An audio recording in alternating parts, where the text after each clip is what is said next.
Monsieur le rapporteur, vous avez la parole. À nouveau, merci Madame la Présidente et merci à vous tous de rester, de participer à ce débat. C'est dans la continuité de l'échange que nous venons d'avoir. Le même souci, il s'agit d'un projet de loi visant à instaurer une proportionnelle intégrale. Le 6 mai prochain, nous présenterons à la discussion ce texte. Notre constat est le suivant. À un an et je veux d'abord aussi remercier notre administrateur Lucas Fournier, qui lui aussi a fait un travail formidable. J'insiste pour ne jamais les oublier. Merci beaucoup. À un an de l'élection présidentielle de 2022, il nous a semblé essentiel d'engager le débat sur deux textes majeurs qui ont directement trait à la vie de nos institutions. Ces textes se veulent des outils au service de la participation populaire dans un contexte marqué par une abstention massive, symptôme d'une résignation grandissante des citoyens, trop longtemps tenus à l'écart de la vie publique, et ce, faute de bénéficier d'une juste représentation de leurs idées.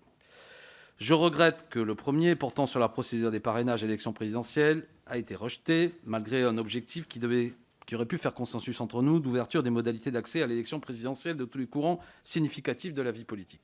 Je forme le vœu que ce texte, que j'ai l'honneur de présenter au nom de mon président de groupe Jean-Luc Mélenchon, connaîtra un sort différent et recueillera un avis favorable, d'autant plus qu'il s'inspire d'une promesse présidentielle et trouve un soutien auprès de nombreux députés et groupes parlementaires. Ce texte veut donc répondre à un objectif commun. La proposition de loi que nous examinons vise à instaurer la proportionnelle intégrale au scrutin législatif. Comme nous le savons tous, mais peut-être est-il nécessaire de le rappeler pour ceux qui suivent nos débats d'un peu plus loin, le code électoral prévoit tous les 5 ans l'élection des députés au scrutin uninominal majoritaire à 2 tours, dans l'ensemble du territoire français et dans le monde entier au sein de 577 circonscriptions.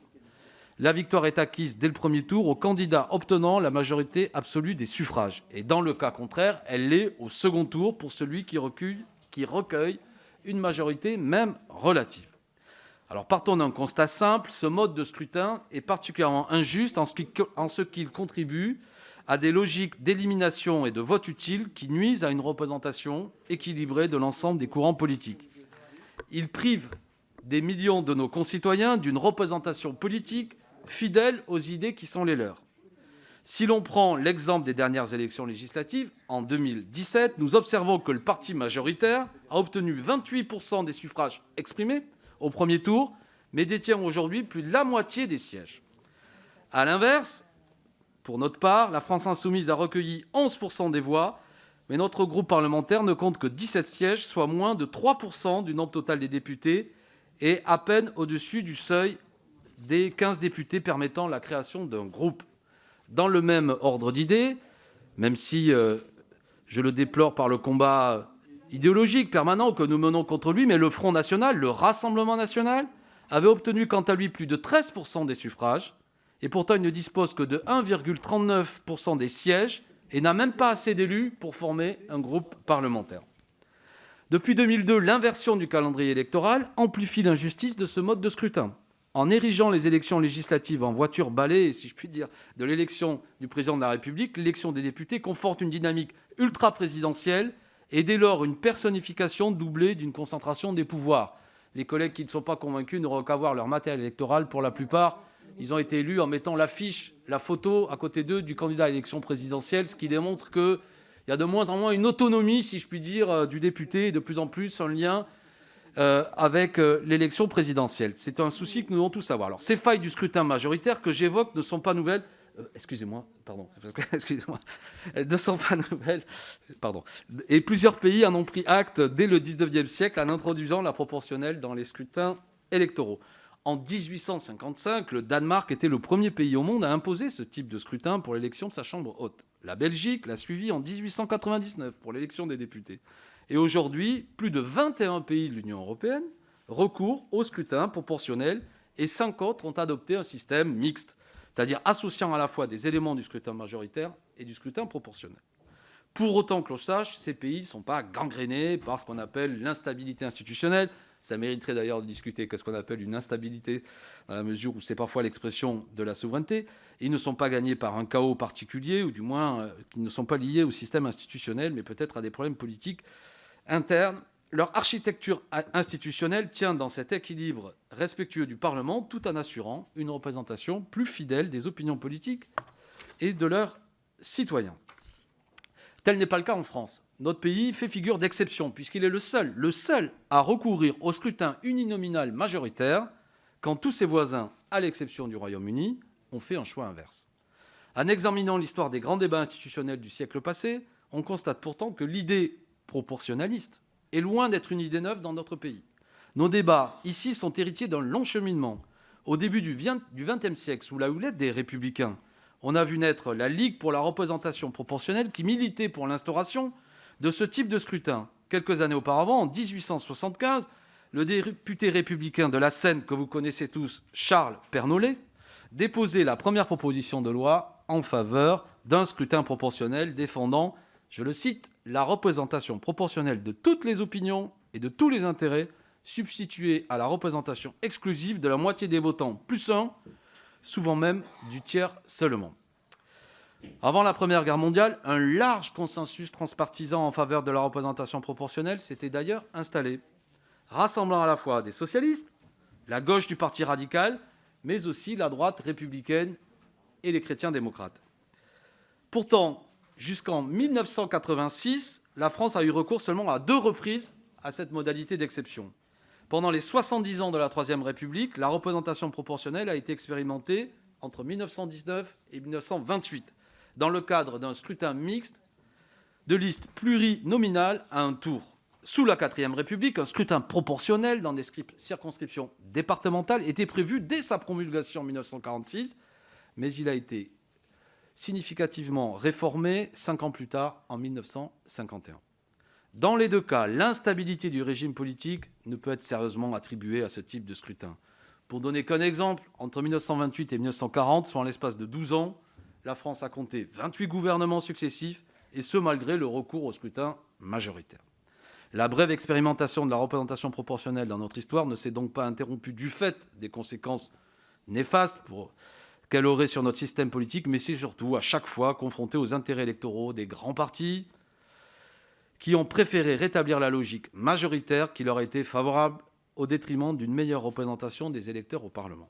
Sous la Ve République, un scrutin de représentation proportionnelle intégrale avec un seuil à 5% des suffrages exprimés n'a été instauré qu'une seule fois, je l'ai dit, pour les élections de 1986.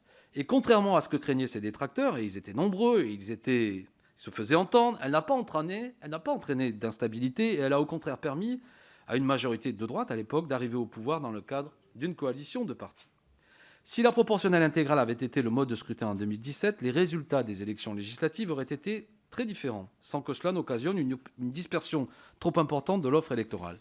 Le groupe majoritaire n'aurait certes pas obtenu une majorité absolue, mais il aurait recueilli une majorité relative des sièges et aurait dû travailler à la construction de coalitions pour appliquer sa politique, comme cela est le cas dans de nombreux pays européens ayant adopté une forme de scrutin proportionnel.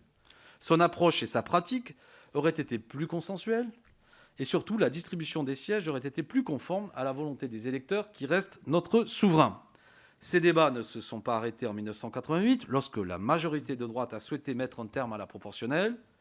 Sous la précédente législature, les députés membres du groupe de travail Vinocq-Bartolone sur l'avenir des institutions ont ainsi recommandé l'instauration d'une dose de proportionnelle, voire la mise en place d'un scrutin mixte. Les députés avaient en effet estimé que les modalités actuelles de scrutin étaient non seulement injustes, mais aussi responsables d'un bipartisme ou d'un simili-bipartisme, du fait que ce scrutin a contribué à ancrer dans notre vie politique. Alors, dès le début de son mandat, et à peine quelques semaines après les dernières élections législatives, le président de la République lui-même, je parle ici d'Emmanuel Macron, a partagé ce même constat.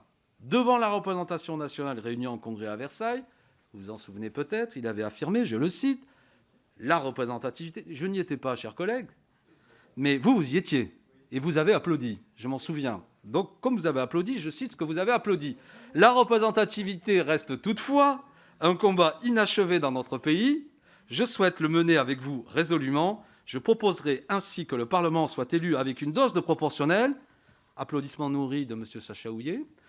Pour toutes les sensibilités, il soit justement représenté. Applaudissements à nouveau encore plus nourris de Sacha Houillet. Voilà. et de quelques autres.